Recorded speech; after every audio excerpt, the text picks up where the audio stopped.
This session is called The Fight For and About Reparations. My name is Steve Paris, and I'm your substitute moderator, your backup moderator.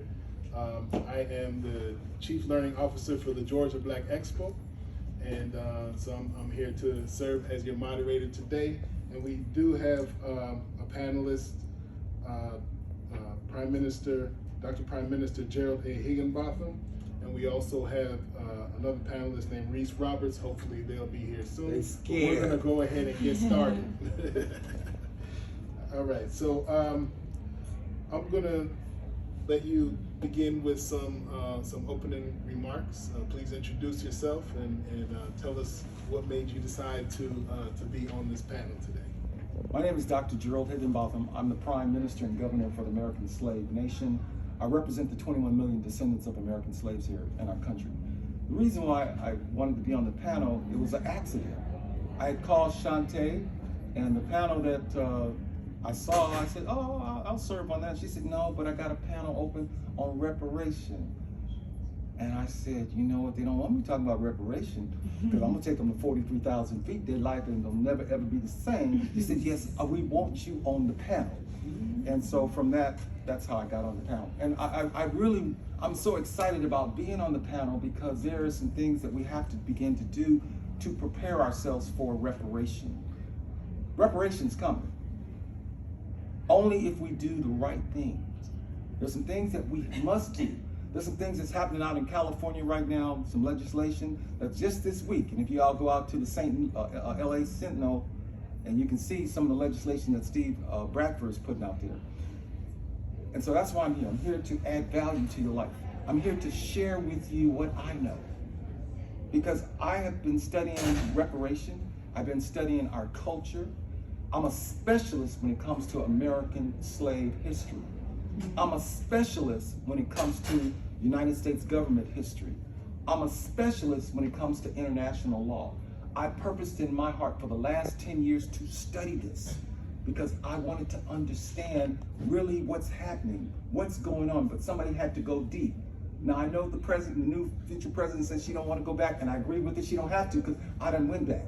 And so now I'm back here to share with you guys what we have to do. We're going to get reparation, but we got to do it right. We got to do things decently and in order. See, I love people already that's orderly.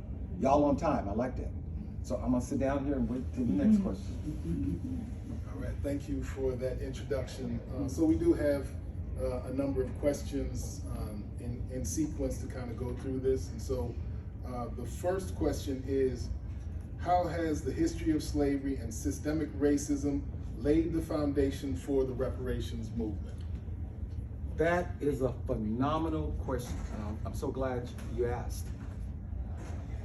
One of the things that we have to go back and do is understand our history, because things have been set in place intentionally that cause us to be able to get reparation. And because of a lack of leadership, we have not gotten the reparation. Because we missed a little piece. And as a pilot, you can be a 10th of a degree off course and you won't arrive at the destination. And it's just, we didn't know. And see, our culture was bred to be ignorant. We weren't able to read. And if you got caught reading, your life, you could lose your life. Some people lost their life. So to answer your question, it's because of the inappropriate behavior of this system, the people that have controlled this system, whites that have controlled this white supremacy system that has wanting everything and not wanting to share, that has been designed for us to get this. That's the why. It's been systematically set up like this here for us not to have it. And see, the Creator, I'm going with God, because He made us in His image after His likeness. And He sent Jesus Christ so we can have life and have it more abundantly. It is our birthrights to have life, liberty, and the pursuit of happiness. That's our birthrights. And we have not really had that. And so we need birthrights and reparation. We need both. And we don't want to leave nothing on the table. Matter of fact, we want to even take the table. Did I answer your question? Yeah, sure. So the next question is, what forms of reparations do you believe would be the most effective at addressing historical wrongs? Say that question once again. Oh, let's pause for a second. I got 5. Let me have you introduce yourself. So, Absolutely. we got started already. Yes, so, yes. Please introduce yourself. I'm assuming that you're Reese. Yes, Okay, that's perfect. me. My name is Reese Roberts. I'm here representing Serve Incorporated, which is an organization doing consumer protection. We're also focused on doing, becoming recognized as a tribal organization for the purpose of helping the United States to regulate commerce because they are here on our territory as a foreign nation. And so because we don't recognize ourselves to be citizens of the United States, our job is to oversee the commercial regulation functions of the United States at our organization. So we do that by helping consumers to monitor and make professional claims if they have any regulatory issues where the United States has not performed their duties to regulate those transactions. And so that's what I do. And one of my specialties is securities and sort of common law applications. Mm-hmm. So that's me. Thank you. Absolutely. Thank you. The first question that we already addressed, but I'd like for you to address as well, is how has the history of slavery and systematic racism laid the foundation for the reparations movement? Claims. I would love to say that, we have a law system that has been sort of built on falsehoods. That's correct. A lot of the things that the United States claims in order to gain their power and authority, or the illusion of, has come from things like, let's say, for example, treaties with Indian tribes.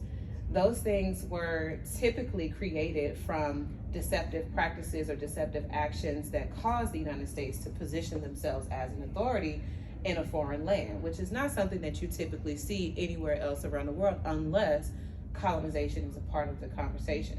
And so where we see the United States claiming things like plenary power means they claim that they have absolute power over the people in that territory or in that region, just because they use, for example, the doctrine of discovery. So we can easily use claims to come in and say, I claim against that. It's very simple, actually. If one person makes a claim, another person can rebut it. And in common law systems where tribal our tribal history comes from this type of governing structure where we use claims and adjudication to decide. It's almost like being in court. But for us, we've never rebutted any of those claims that they've made to put them where they are. Nobody has ever come to say, I reject that, and here's a whole list of evidence that supports my claim to be superior to yours. And so I think that's where we would serve ourselves best and protecting our interests if we were to go and approach, in the proper venues, of course, the United States or any other world power that might be looking to make claims stating that we are dependent nations or that we are, let's say, not sovereign. They'll consider that we're not a sovereign entity, but we have to make those claims and support them in order for it to be respected around the world. And I agree with you wholeheartedly. What I did here over the last, it's been 7 years now, where I realized that America bred slaves from 1776 to 1871. She bred her own slaves. And she created a whole culture that she raked into existence, the American slave culture. And so there's after the Civil War, there was 4 million slaves. By 1968, when Dr. King was assassinated, it was 21 million slaves. And so that's a whole nation within a nation. And so I formed the American Slave Nation, new constitution for that culture, because that's America's firstborn under the Republic of the United States. And that culture has birthrights to this system. because that's the mother country. But we have not been taught how cultures are built. Many of us, when we went to the school system, and the school system only do two things. It teaches you how to work in their system and teach you how to be a consumer so that you don't compete against them in corporate America. But corporate America created the American slave culture. And America's been a deadbeat parent to her firstborn and to her descendants. And so we have to step up. See, everything rises and falls on leadership. And I wholeheartedly agree with you. And it's only when we come together and have conversations like this here that we can learn what each of us are doing and then become united as one and collaborate, and we can make it happen. Yes, we can. I would love to piggyback off of that because you said a key word that triggers my research. It's a references to my research, which is the word republic. I heard someone recently say on social media very simply, we pledge allegiance all the time, and what do we say? I pledge allegiance to the flag, to the republic for which it stands, to the United States, and to the republic for which it stands.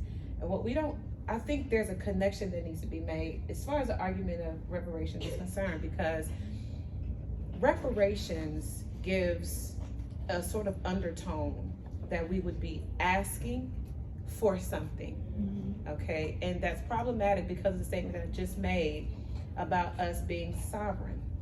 Being sovereign does not allow for you asking. That's right. Okay, you don't ask, you exercise when you are sovereign. That's correct. And so for us to be having a conversation about reparations, more than we're having a conversation about building infrastructures, about self-governing, self-determination. These are international concepts recognized around the world. International law. International law. It provides for the recognition and the exercising, the expressing of our sovereign ability to self-determine and to self-govern using our own systems.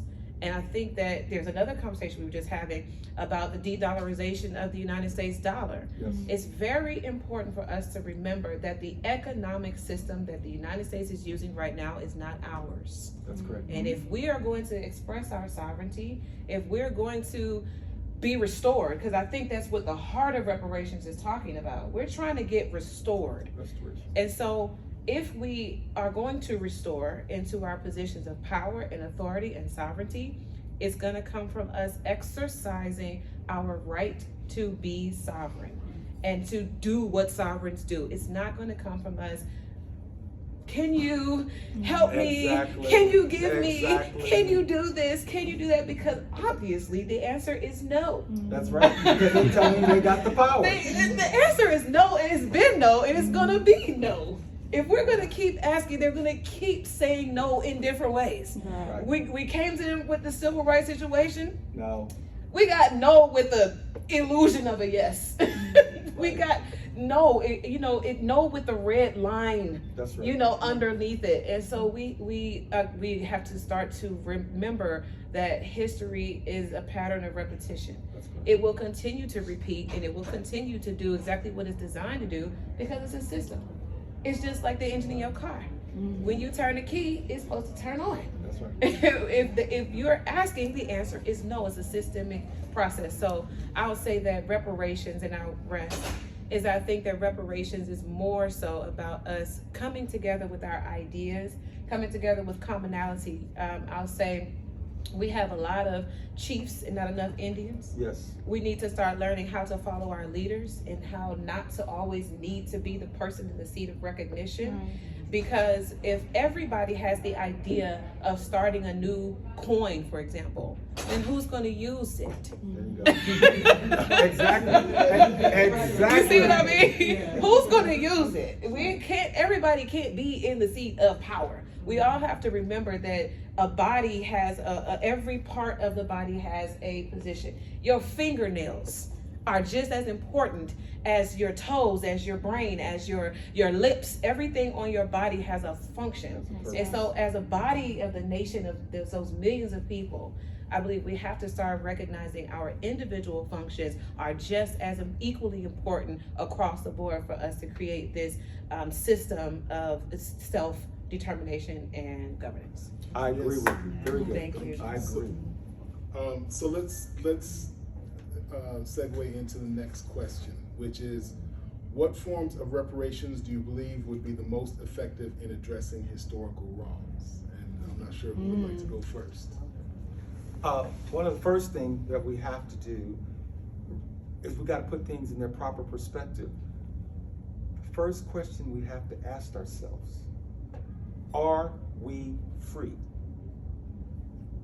Because getting reparation from that system and you're not free, you're still gonna put it right back into the economy. That's right. So we have to do two things. We have to focus on our birthrights. That's a critical piece. Yes. We want our birthrights because America bred slaves and we have not had our birthrights. We don't have equal status. Anytime every 25 years somebody's got to give you permission to vote, you don't have equal status. So we want our, I'm not asking them. Because see, as having the American slave nation in place right now, the American slave nation is the underground republic. It is the exception to the exceptional nation. I don't ask people what to do. The American slave nation is based upon the laws of nation. It's based upon the Bible, basic instructions for before leaving earth, God's laws. It has its own system. And I'm working to wake up our people, the descendants of American slaves that don't know who, let me say this, we have to get more information. Because see, I was ignorant at one point. I didn't know this. I didn't know what I know. But it was me reading this book here, America's Little Black Book, that started me on a journey. And I thank God for Dr. North Shelton. I give him credit because he's the father of the American slave nation. It changed my life. When you have the right information, information is powerful, and then you understand the application of it. But I'm American. I'm a proud descendant of American slaves. My ancestors built this country. I know who I is. Anyway, but when you have that information, birthrights is important. Life, liberty, and the pursuit of happiness. And see, we just got to know the difference between birthrights and reparation. They're two different things. One is for what was given to you at birth, from the Almighty God, because you made in His image after His likeness. And the other is for wrongdoing. There's been inappropriate behavior systematically on purpose to keep us locked into the lowest level of a real life monopoly game. But the only way to get out is you got to change your thinking. Because when you change your thinking, you're going to change your speaking. And when you change your speaking, you're going to change your action, and it produces a different result. And you're right, not everybody can be the captain. When I fly the jet, or when I was flying the jet, we had a captain up there, first officer, and the crew. And everyone did their job. And we moved that airplane from A to B. And it's the same thing about the process of a nation. Not everybody can be the captain or the prime minister. But everybody's gonna get there. You'll get there. That's the thing. And you want to get there because you want to. Nope, we ain't leaving nobody. The crew is going with the captain. And everybody's gonna get there on time. Yes. And we all have to have the right destination. Yes. See, that's been the issue. That's been the issue. There's 7 questions that we did not. There's some more questions we got to learn. And one of the questions we got to get answered is, who are you? Where are we going? Why did God created me? What's my purpose? Where do I want to wind up? How are we going to get there? I mean, those are some more questions. But once you get them answered, you become laser focused and moving towards that destination. And somebody's got to come back to get us. Because everything do rise and falls on leadership. Not something, everything. And when a leader that has now know who he is, and he has the flight plan and the process get there, they wind up killing him like they did Dr. King in this country. But that day's over. We're in a new system. We've shifted also, family, from an industrial-based society to the information age. So it's a new ball game. And so, family, it's going to require you to get more information. be open to at least to receive new information, because there's so much information out there, but we want the relevant information that is designed to empower us, to move us from poverty, ignorance, dependency, and complacency to knowledge, wealth, power, interdependency. That's where we want to go. We want to go to the wealthy place. How many want to go to the wealthy place? Yeah, I'm on my way. I'm with you. Let's go together. Come on now. Anyway, I yield the floor. So to piggyback and to add to that answer, the beautiful answer, I would say that and I'm going to give reverence to my mother. She's on the other side with the ancestors, rest her soul. She used to say, we really don't have to reinvent the wheel. True. And so when you ask about the form of reparations that would, I think, best benefit us to be able to receive, I would actually say we would be best to receive it by adopting it, because this is a fact. When colonizers came to America, they met us. Okay, we were indigenous cultures that already had tribal forms of governing already in place. We were already exercising our sovereignty, like I was saying a few minutes ago. So they studied us like they always do. They studied everything that we were doing, and they started to copy the systems that they saw, especially multi-level governing systems. The court systems that you see every day in the municipalities, the state court, the Supreme Court, all of that, they got that from the Iroquois tribe. They even have on record, the Library of Congress has a thank you to the Iroquois tribe on record, that you can go to the internet right now and read it, where they say, thank you for showing us how y'all do the government, because we're doing it now. And so what they did was they copied our structure, and they basically turn around and say, now we don't recognize you as a tribal organization or government anymore. We recognize ourselves. And what's so funny is that now our tribal organizations, they want us as tribal organizations to come to them for recognition. And this is why I say we have to make claims, because if you go to them right now and ask them for recognition, they're going to say, well, I don't recognize you. And I'm saying, well, how you don't recognize me when you couldn't be anything without my recognition first? Right. This is the type of problems that we have with the claims that are being made in order to do this. So what I would say is that we have to adopt our system back. And we have to do the same thing where we say, now that we've adopted back the systems that we already had, we're going to say, if I'm going to create a new nation, I'm going to do that as a self-recognized, self-determined or tribal government. And so now I don't recognize you. You prove to me how you have a governing authority and what is your jurisdiction of governing authority, because right now, as it stands, the government, or United States, I should say, is only assuming a position of regulating commerce. That's the only jurisdiction that they have a claim or a right to, which is a super inferior form of law. Right. Corporate law and commercial law has absolutely no superiority when it comes to our natural birthright jurisdiction, which is common law, the law of the land. That's right. You're on our land. And so for us to be here with a superior jurisdiction to govern, the United States is actually in our jurisdiction. We should not be. You got a question? Yeah, I just needed some clarification. Sure. When you say our and our land, are you intentionally saying that as descendants of African-American slaves, that we were enslaved Africans who brought over through the transatlantic slave trade, that we have a right to this land? Are you saying that? So there's a differentiation between people who were brought here and people who were already here. Remember, when we got colonized, those people who claim to have discovered this land, they discovered the land with people on it. And we are those people that were on it. African Americans, they call us African American as a way to give an illusion that all of us came from over here, but they grouped a lot of people into that category of African American. We are not the same as Africans. And we need to address that piece, since you went to it, with both of you. This has been the problem. We've been called slaves, colored, Negro, black, everything now, but African what we American. are. And so, an African American, we need to really understand this, is one that's born on the continent, that legally come here by plane or boat and go through the United States immigration process and nationalize and get a green card. They're coming over here to make money from the mother country. But an American slave is one that was birthed here on this continent. We got to understand the difference. It's very important that we have the correct identity between that. Because if we don't, there's a lot of white African Americans. I could tell you all some stories, but for the sake of time, I'm not. But so we have to make sure that we are clear on the identity. We have an identity issue. And that's been the big white elephant in the room that nobody wants to address.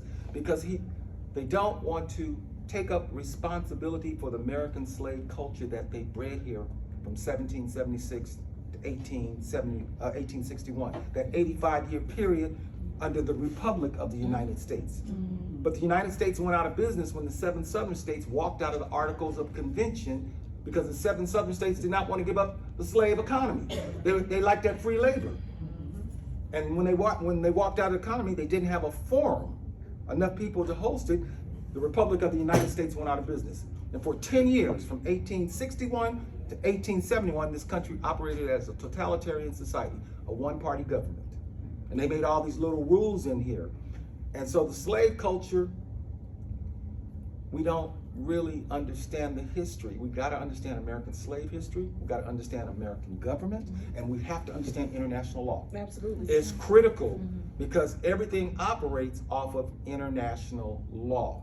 Just recently here with Trump, they didn't charge him for being a president because under international law, presidents, kings, they are sovereign under international law. But we didn't know that because we hadn't studied this. And so we have to get a little more information. And in the process, we also gonna have to learn how money works. Absolutely. We gotta learn how, see, the slave culture, we were sold in that system. We were the product. And our ancestors, don't you go mess with that white man's money. They would stay out, don't mess with that. We weren't taught about how money works. Because we were the product that they sold us. And he's not gonna teach you about this. That's right. Because he don't want you to compete against him. Because you was once his product. You had another question? I'm sorry. The question really wasn't an answer, to be honest with you. So like, cause like I feel like I got confusion when you started mentioning like indigenous people, tribes, and everything like that. So are you saying that as a whole, to say that, and I totally agree with you, like my aspect of it is like as being a foundationally Black American, I'm not an African American because I don't have a green card, I don't have birthright to saying that I was birthed in a different continent, but more so to say that my ancestors who were enslaved on these plantations and were products of, like you said, breeding over those course of those years. Are we still saying that we're supposed to be grouping ourselves in with indigenous people? Because I come from a culture where like I know my culture, but I also know indigenous Native American culture. So I'm trying to figure out, are we supposed to be grouped into in those same categories? Because those people have reparations. So those people receive benefits from the government that we do not receive as Black. Okay, I think I understand what you mean. Okay, I so here's a little bit of, I'm gonna see if I can clarify how these nations have all come to this land. And so right now you're talking about 3 different groups of people. The Africans in Africa from the transatlantic slave, they came here. Yes. You have Mongolian people who are the people with the long braids and the feathers. Those are Mongolians. They're not Native Americans. They are also foreign to our nation. They got a form of reparation because they were here for a long time, but they've not been here as long as we have. So when you say, when other people make reference to the people as American Indians, they are grouping in multiple different, categories of people into that terminology. And that's the reason why we claim against that, because we have a unique identity genetically. I'm looking at your hair. It looks just like mine. You and I are probably the same genetic history, probably the same, we probably come from the indigenous Black people that were already here. But the thing about being or terming ourselves as Black in agreement with the colonizers is that if I go to China, I'm calling those people Chinese. Okay, if I go to Australia, I'm calling those people Australian. If I go to Nigeria, I'm calling those people Nigerian. If you come here, you call me Black, where is that? Right, exactly. There's a discrepancy, and it's huge because every nation has its land. Every nation of people, every group or category in your blood, it tells you where you're from, where you're from, the region, the territory. So when we pull our blood, it's just like if you were to go and get your blood into a machine at the doctor, they're going to read the information from your DNA. The structure of your genetics is going to tell you where you come from. Yeah, and my, so my DNA tells me that I'm 85% sub-Saharan African, 11% European, and 3% Native American indigenous blood. So that's why I'm trying to look into figuring out like the differentiate, because if we were to bring this to like a legislative level, and they have already constantly, just like he said, like there's white African Americans. Oh yeah. There's African Americans who don't have any type of ancestral ties to slavery. That's correct. So it's like if we were to bring this, you know, and present this, they have so many different things. And I'm not trying to be defiant at all. Oh no, this is good. Is a good, This is yeah, good. we actually need to talk appreciate about that. this. This is good. Go ahead. But it's like they can use all these different reasons against us to be telling us like, well, like how can you prove this and how that? So like personally for me, I feel like I've been miseducated until I got to my HBCU, and then I got a little taste of what you were speaking on. But when they talk about genetic material and everything like that, they can easily just say, well, down my bloodline, I had someone who was black or African American, as they have educated us to identify as. So like when we speak on birthrights and reparations and the separation of it, I maybe more of the aspect of the birthright tone, because I have two aspects of my genetic material. My father is from Nigeria, he's an immigrant, but my mother is a descendant of African American slaves, and I have proof of that through my genealogy research on my own personal report. So when I asked you about clarification, I just wanted to understand, because I also have a great grandmother who is Alaskan Native, and she comes from Alaska, but she came down here, had children with a black man, or a black man who came from Alabama. So it's like, okay, so do I claim my ancestral right based off of my granddaddy's ancestral lineage, or do I claim that based off of my ACA, or am I executed and completely left out of the conversation of reparations because I share that? Let me address that. This is where I really try to make sure that we understand that America created her own culture, the American slave. That cuts out the black thing and all that. The American slave, on birth on this land. You said Alabama. Yes, sir. On the plantation down here? Yes, sir. My mother's parental side, not parental, but maternal. Yeah, no. Paternal. Paternal, yeah. More than likely, Yeah. he is a descendant of American slaves. Yes, he is. We actually own a plot of land that was a part of the plantation in Bessemer, Alabama. This is why I've set up the American Slave Nation. You can't play the black game on this one. You either American slave or you're not. But I don't like the term slave, because when I think of it, we're humans at the end of the day. We're people, and I just think of our ancestors being enslaved rather than just slaves. Can I address that Yes, real sir. quick? Go ahead. If you go back and do a word search on the word slave, let me tell you what it means. It means famous. It means God's fame. It means vengeful fame. It was a group of people, and I can give you all the data on this. I done done homework. It was the Salvanians. Donald Trump wife, she's a Salvanian. She's a slave. There was a group that called themselves that. But that word means famous. It means vengeful fame, God's fame. Now, I'm gonna share this with y'all. I copyrighted the name slave. The Holy Ghost told me to do it here about 7 years ago. I own the copyrights on it. And when you own the copyrights on something, you're now in a position to change the narrative. Let me tell you what it means now. The word slave means, S means we're saved, sanctified, set apart, we're special. We're the sons and daughters of the Most High God. We are successful, we're superior, we're special. The letter L means we're leaders, we're lovers, we're learners. God so loved the world that he gave. It also means we're lords. The letter A means we're amazing. We're awesome, we're anointed, we're appointed, we're achievers, we're admirers, we're Americans. The letter V means we're vibrant, we're vivacious, we're victorious, we are in it to win it. And the letter E means we're exceptional, we're exuberant, we are entrepreneurs, we're equal in the eyesight of God. So when you change your thinking, you change your speaking. That's when you hear me say the word slave, I'm all those. I relished it. So somebody had to come back and share with you this information. Because guess what? All y'all gonna say, I'm one of those too then. If that's what that means, I'm all that and a bag of chips. But we have to change our thinking, because when we change our thinking, we change our speaking. And I'm gonna say the last thing. In Proverbs chapter 13, verse 22. See, I'm about God's word. He said, a good man. Y'all wanna know about a good man? It's this next thing I'm about to tell you.